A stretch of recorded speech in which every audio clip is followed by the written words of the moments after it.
Hello! It has been 2 weeks in Bali so far, and I'm here for at least 2 months, but I feel like I'm definitely gonna come back and stay even long term, maybe get a work visa and teach yoga classes here, because I've been staying in Ubud, which is the center of lots of yoga, spirituality, healthy food, even tons of raw vegan restaurants. And I definitely value eating meat right now in my journey because it makes me feel really good. The days I have eaten vegan here, I do not feel very balanced or grounded, so I know meat's very important for me right now. And also it tastes good in its natural state without spices, so that's a whole other conversation. But yeah, I'm not restrictive of any food still, even though it's been a little bit hard because my past vegan self, seeing all these vegan restaurants, I've been definitely enjoying a lot of plant-based recipes, but having a bit of meat here and there, which is a good balance. And some raw vegan food because it's delicious, it's sprouted, it's living, it's great to have a variety of raw foods too, but I don't believe in only raw anymore. And so far my experience here has been very magical. I lived in Ecuador for a year, which was a similar vibe, but this is Ubud is a lot bigger than just Vilcabamba where I was staying in Ecuador. So there's lots of kirtans here, music around the fire, just natural healing sounds, vibrations, high frequency energy of instruments, high vibrational feel-good songs that help heal people. So I'm feeling very at home with that. And I even have been going to every class at the Unified School of Healing, which is a yoga barn here. Well, there's also the yoga barn, which is very expensive, but also great classes. I did ecstatic dance there, had some cacao first, opened the heart. Really big ecstatic dance compared to what I'm used to, over 400 people, upstairs and downstairs, and live sound healing after, much bigger than what I was experiencing in Ecuador. So I really love it. I haven't explored enough nature spots yet though. I'm in the heart of the town. The yoga studio I go to is actually in the rice fields, which is so cool to not just be surrounded by fruit trees anymore, but other natural food sources like gardens and rice and that. The mode of transportation here that's the most common is by bike. So I just order Grab rides so that I can be an independent woman. I could be riding motorcycles, but I prefer not to because I'm here to rest and restore, and I would find it really stressful to be on crowded roads and to be driving on the other side of the road that I'm used to in Canada here. So I have just been booking Grab rides that are cheaper than taxis here, but actually faster because the motorbikes can just go right past the trucks and that. So I love that freedom, and I'm gonna go and explore new things other than just yoga because I was just teaching yoga for 6 months in Canada. I've been doing yoga since I was 11 years old for at least 12 years now, and I need to experience new things to expand, not just the same things. So I want to swim with dolphins, I want to do scuba diving, I'm going to go to the Uluwatu temple, I'm going to go to the ocean. I've been to some waterfalls, I've been to the monkey forest, I've been to cat cafes. Lots of new yoga classes, different styles here, Kaira yoga, Tantra yoga, Kundalini yoga.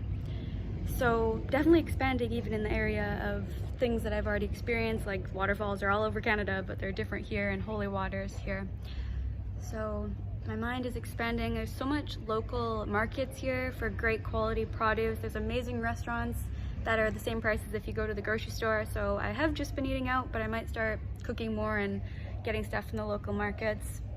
And I also love all the handmade things from the Indonesian women. And I love being here in Bali because they actually follow Hinduism, which is the foundation of yoga.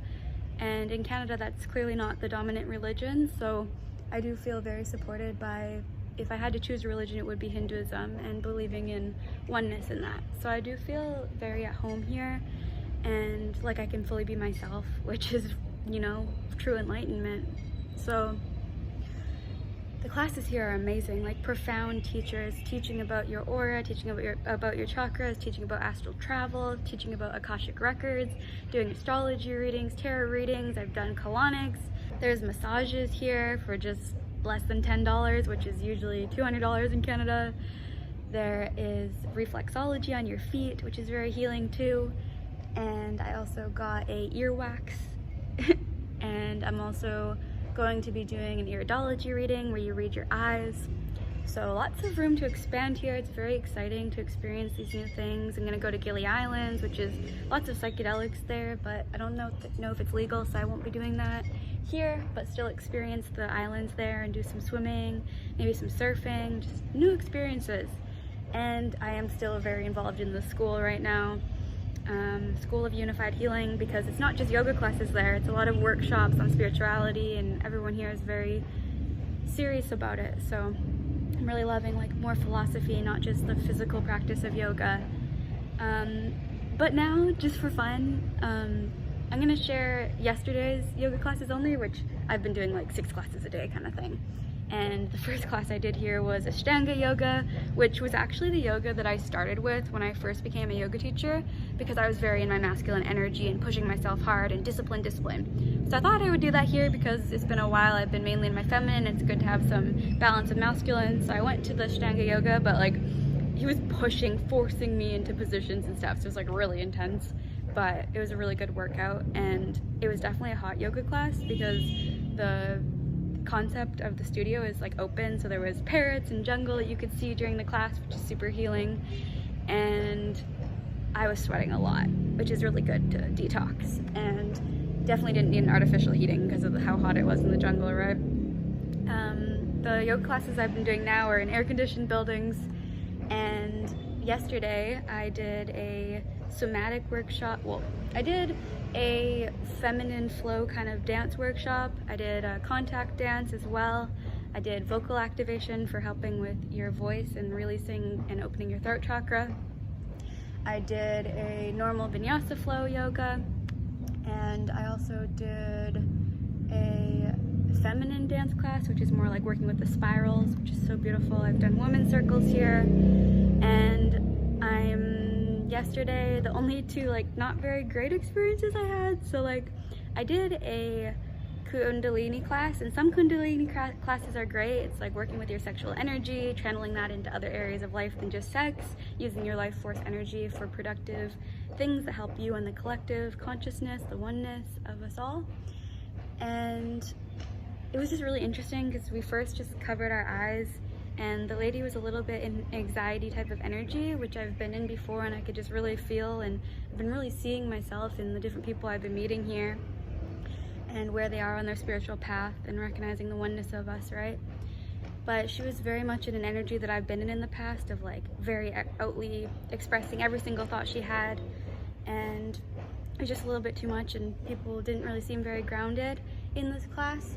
But we were doing like, we covered our eyes and we're focusing on activating our third eye and then bringing that energy into our heart. But I was like, oh, I'm standing up. Maybe my blood pressure is just dropping into my heart right now, like, because I've been in hospital and know a lot about medical things.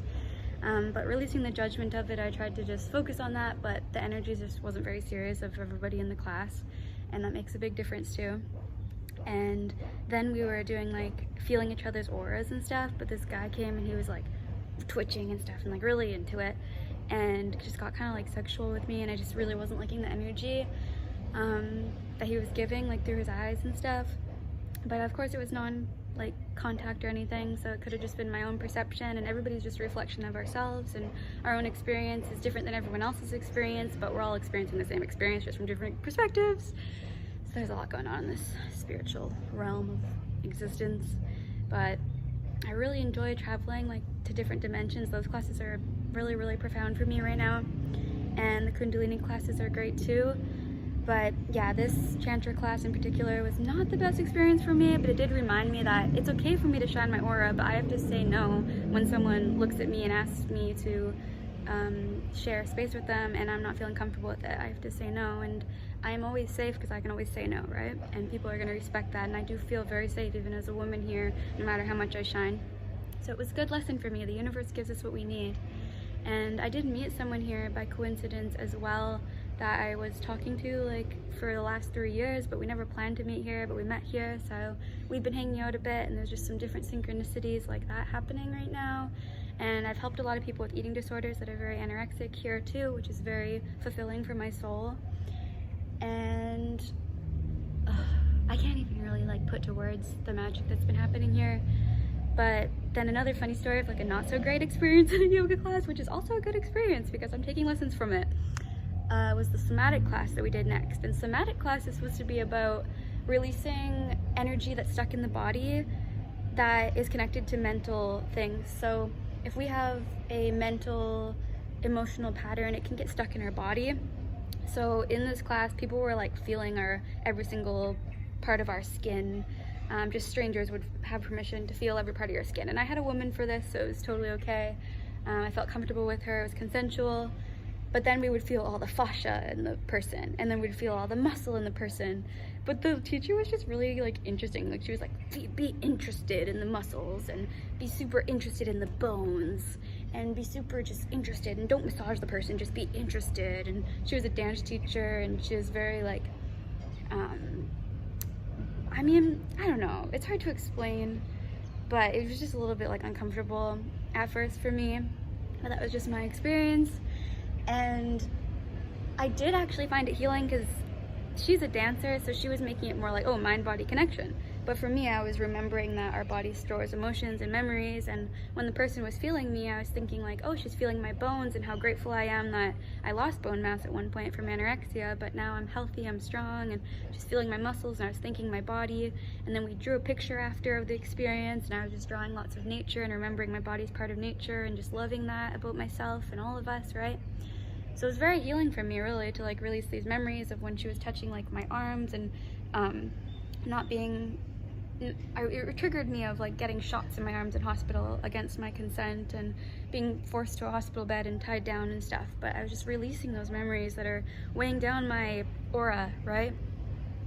And yeah, that other class, like the guy was just really happy to be in my aura, and he was like twitching and stuff, and yeah, I just didn't feel very good about that. But the somatic one, also just interesting because it was a lot of physical touch, but I shouldn't be uncomfortable with that, right? Like I've been getting massages here, that's normal. So yeah, I did experience some healing through it, and I am sharing this to hope that others can relate and to know that you're not alone. There is a school for Lemuria here, which is so cool. There are people talking about different portals in Bali that can have you access cosmos, have you astral travel without a plane needed, go wherever you like, be free of the physical body, get out of the trap of the illusion of being separate from the one and separate from all things. So I'm experiencing a lot of freedom here, without judgment, and also staying grounded and using logic and emotions and spirit, keeping my social health well, financial, emotional, spiritual, physical. And there's been a lot of roadblocks here too. My credit card got eaten by the machine. I canceled it, and then a couple days later I lost my debit card. It got eaten by the machine. So now I have to send money to Western Union and get it printed out. But these little challenges, it's always figure outable. I never had to stress during it. I actually went and hung out with friends and just figured it out the next morning, kind of thing. So no matter what's happening in your life, take the lesson. Know that you are divinely guided and supported by the universe, by yourself, by your higher self. I'm wishing you so much love, peace, joy, happiness. If you want to work with me, I love going on having conversations with my clients to help them on their journey, to help them to heal themselves. It's not me healing you.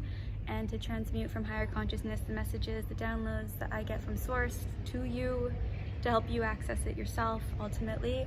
I'm here for you, I love you, and check those links below for working with me.